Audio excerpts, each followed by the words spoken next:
Welcome back to my channel. आप सभी का perfect queen of science UP में स्वागत है। चलिए अब हम देखने वाले हैं चैप्टर नंबर 9 है क्लास 8 का। चैप्टर का नाम है घर्षण। घर्षण होता क्या है इसके बारे में अब हम समझते हैं। आपने ट्रैफिक सिग्नल पर कार अथवा ट्रक चालक को अपने वाहन को मंद करते देखा होगा। जब भी आवश्यक होता है आप भी ब्रेक लगाकर अपनी साइकिल को मंद करते हैं। क्या आपने कभी सोचा है कि ब्रेक लगाने पर वाहन मंद क्यों हो जाता है? केवल वाहन ही नहीं, कोई भी वस्तु जो किसी अन्य वस्तु के पृष्ठ पर गति कर रही होती है उस स्थिति में भी मंद हो जाती है। जब उस पर कोई बाहरी बल ने लगाया हो अंततः वह रुक जाती है। क्या आपने फर्श पर लुढ़कती गेंद को कुछ समय पश्चात रुकते देखा है? केले के छिलके पर कदम पड़ते ही हम क्यों फिसल जाते हैं? किसी चिकने तथा गीले फर्श पर चलना क्यों कठिन है, इसके बारे में हम देखते हैं। देखिए इस तरह से 9.1 एक्टिविटी है घर्षण बल। घर्षण बल होता क्या है इसके बारे में हम अच्छे से समझेंगे। यदि आप बाईं दिशा में बल लगाते हैं तो घर्षण दाईं दिशा में कार्य करता है। यदि आप दाईं दिशा में बल लगाते हैं तो घर्षण बाईं दिशा में कार्य करता है। दोनों स्थितियों में घर्षण पुस्तक की गति का विरोध करता है। घर्षण बल सदैव ही लगाए गए बल का विरोध करता है। उपयुक्त क्रियाकलाप में घर्षण बल पुस्तक तथा मेज के पृष्ठों के बीच कार्य करता है। क्या सभी पृष्ठों पर समान घर्षण बल लगता है, इसे हम पता लगाते हैं। तो हमारी एक एक्टिविटी है उसको देखते हैं। ये एक्टिविटी है जिसमें क्या किया हुआ है, एक पुस्तक है उस पर अपोजिट बल लगाया है। इसे देखते हैं। मेज पर रखी किसी पुस्तक को धीरे से धकेलिए। आप क्या देखेंगे कि कुछ दूरी चलकर यह रुक जाती है। इसी क्रियाकलाप को विपरीत दिशा में बल लगाकर दोहराइए। क्या इस बार भी पुस्तक रुक जाती है? क्या आप इसका स्पष्टीकरण सोच सकते हैं? क्या हम यह कह सकते हैं कि पुस्तक की गति का विरोध करने के लिए उस पर कोई बल लगाया गया है, जिसको क्या बोलते हैं? घर्षण बल। देखिए इस तरह से पहले क्या किया है, पुस्तक को आगे की तरफ धकेला है और फिर पीछे की तरफ। आगे देखते हैं घर्षण को प्रभावित करने वाले कुछ कारक हैं, उनके विषय में। किसी ईंट के चारों ओर एक डोरी बांधिए। ईंट को कमानीदार तुला द्वारा खींचिए। आपको कुछ बल लगाना पड़ता है। जैसे ही ईंट गति करना आरंभ करे, कमानीदार तुला का पाठ्यांक लीजिए। इससे आपको उस घर्षण बल की माप प्राप्त होगी जो ईंट तथा फर्श के पृष्ठों के बीच लगता है, जैसा कि आपको इस पिक्चर में दिखाया हुआ है। अब ईंट पर पॉलीथीन का टुकड़ा लपेटिए और क्रियाकलाप को दोहराइए। क्या आप उपयुक्त दोनों स्थितियों में कमानीदार तुला के पाठ्यांकों में कोई अंतर पाते हैं? इस अंतर का क्या कारण हो सकता है? ईंट पर जूट का एक टुकड़ा लपेटकर इस क्रियाकलाप को दोहराइए। आपको इसे दोबारा से रिवाइज करना है। ये एक तुला है, मतलब एक यंत्र है जिससे पता चलता है कि कितने ग्राम का घर्षण बल है। कमानीदार तुला। कमानीदार तुला वह युक्ति है जिसके द्वारा किसी वस्तु पर लगने वाले बल को मापा जाता है। इसमें एक कुंडलित कमानी होती है जिसमें बल लगाने पर प्रसार हो जाता है। कमानी के इस प्रसार की माप इसके अंशांकित पैमाने पर चलने वाले संकेतक द्वारा की जाती है।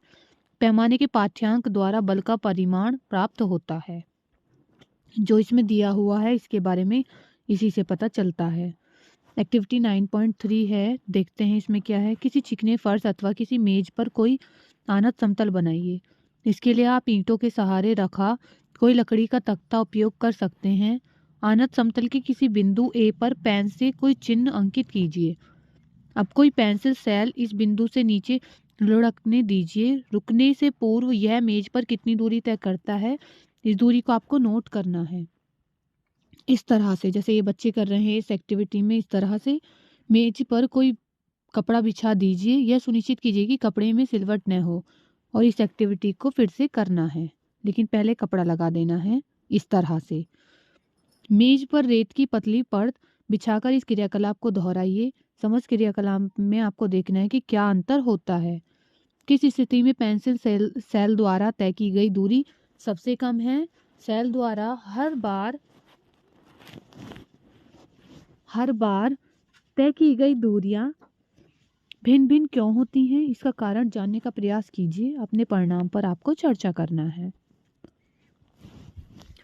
क्या सेल द्वारा चली गई दूरी जिस पृष्ठ पर वह चलता है उसकी प्रकृति पर निर्भर करती है? क्या पेंसिल सेल के पृष्ठ का चिकनापन भी चली गई दूरी को प्रभावित करता है? इसके बारे में पढ़ते हैं। घर्षण संपर्क में आने वाले दो पृष्ठों की अनियमितता के कारण होता है। ऐसे पृष्ठ जो देखने में बहुत चिकने लगते हैं उनमें भी बहुत सारी सूक्ष्म अनियमितताएं होती हैं। दो पृष्ठों की अनियमितताएं एक दूसरे के भीतर धंस जाती हैं। जब हम एक पृष्ठ पर दूसरे पृष्ठ को गति करने का प्रयास करते हैं तो हमें इस अंतबंधन पर पार पाने के लिए कुछ बल लगाना पड़ता है। खुरदरे पृष्ठों पर ये अनियमितताएं अधिक संख्या में होती हैं, अतः यदि पृष्ठ रुक्ष हो तो घर्षण बल अधिक होता है। देखिए इस तरह से हमने यह सीखा कि दो पृष्ठों के बीच अनियमितताओं के अंतर्बंधन के कारण घर्षण होता है। स्पष्ट है कि यदि पृष्ठों को बलपूर्वक दबाएं तो घर्षण में वृद्धि हो जाएगी।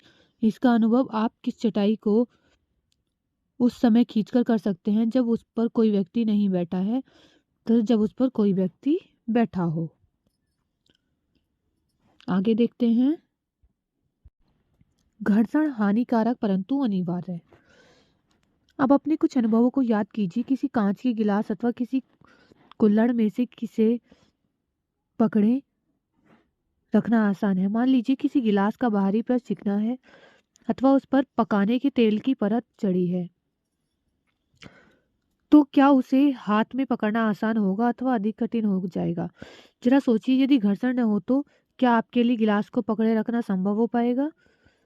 यह भी याद कीजिए कि मार्बल के गीले फर्श अथवा कीचड़ वाली पगडंडी पर चलना कितना कठिन होता है। क्या आप घर्षण न होने की स्थिति में चलने की कल्पना कर सकते हैं? यदि घर्षण न हो तो आप पेन अथवा पेंसिल से नहीं लिख सकते। जब आपके शिक्षक चौक से श्यामपट्ट पर लिखते हैं तो श्यामपट्ट का रुक्ष पृष्ठ रगड़ द्वारा चाक के कुछ कणों को उतार देता है, श्यामपट्ट से चिपक जाते हैं और इस प्रकार श्यामपट्ट पर आपको लिखावट दिखाई देती है। यदि सड़क तथा वाहन के टायरों के बीच घर्षण न हो तो उन वाहनों की न तो गति आरंभ की जा सकती है और न ही उन्हें रोका जा सकता और न ही दिशा परिवर्तित की जा सकती है। यदि कोई वस्तु गति आरंभ कर दे तो वह कभी नहीं रुकेगी यदि वहां घर्षण न हो।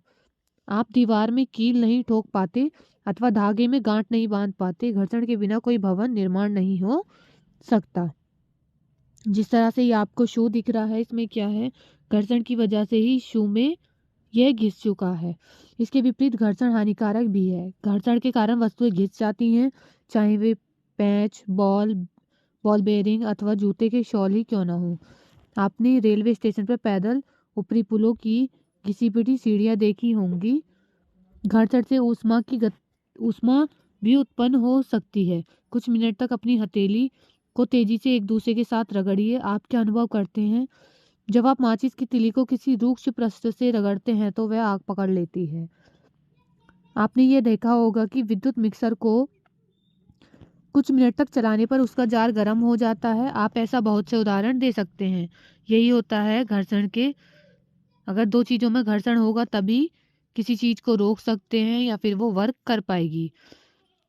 अब देखते हैं नेक्स्ट पॉइंट, घर्षण बढ़ाना तथा घटाना। पिछले अनुभव में आपने देखा कि कुछ परिस्थितियों में घर्षण वांछनीय होता है। क्या आपने कभी ये सोचा है कि आपके जूतों की तली खांचेदार क्यों है? खांचे जूतों की फर्श से पकड़ बनाते हैं जिसके कारण आप चलते समय सुरक्षित रहते हैं। इसी प्रकार कारों, टायरों तथा बुलडोजरों के टायर भी खांचेदार होते हैं जिससे कि उन्हें सड़क पर चलने में आसानी हो।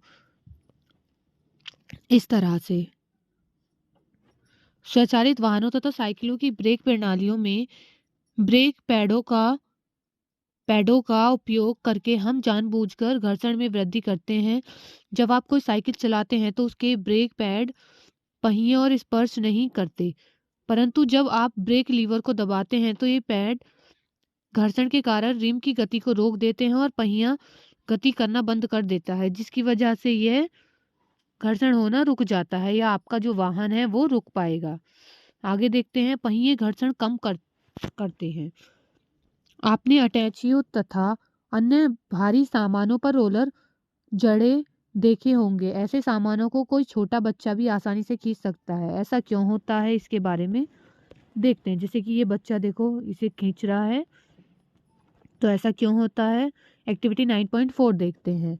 बेलनाकार आकृति की कुछ पेंसिल लीजिए, इन्हें मेज पर एक दूसरे के समान रखिए। इसके ऊपर कोई मोटी पुस्तक रखिए। अब पुस्तक को धकेलिए। आप ये पाएंगे कि पुस्तक के गतिशील होने पर पेंसिल लुढ़कती है। पेंसिल की इस प्रकार की गति को लोटनिक गति कहते हैं।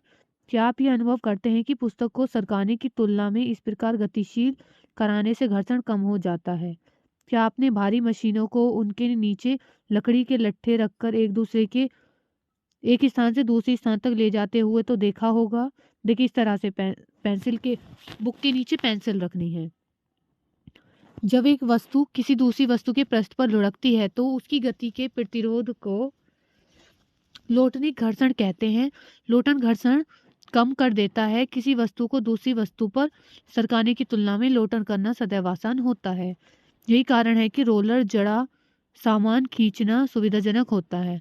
क्या अब आप यह समझ सकते हैं कि पहिए के आविष्कार को मानव जाति की महानतम खोजों में क्यों गिना जाता है। चलिए आगे देखते हैं, तरल घर्षण क्या है, किसे बोलते हैं तरल घर्षण। आप जानते हैं कि वायु अत्यंत हल्की तथा विरल होती है, फिर भी इससे होकर गति करने वाली वस्तुओं पर वायु घर्षण बल लगाती है। इसी प्रकार जल तथा अन्य द्रव भी इनसे होकर गति करने वाली वस्तुओं पर घर्षण बल लगाते हैं। विज्ञान में गैसों तथा द्रवों को एक ही नाम तरल दिया गया है, अतः हम कह सकते हैं कि तरल इनसे होकर गति करने वाली वस्तुओं पर घर्षण बल लगाते हैं। तरलों द्वारा लगाए गए घर्षण बल को कर्षण भी कहते हैं।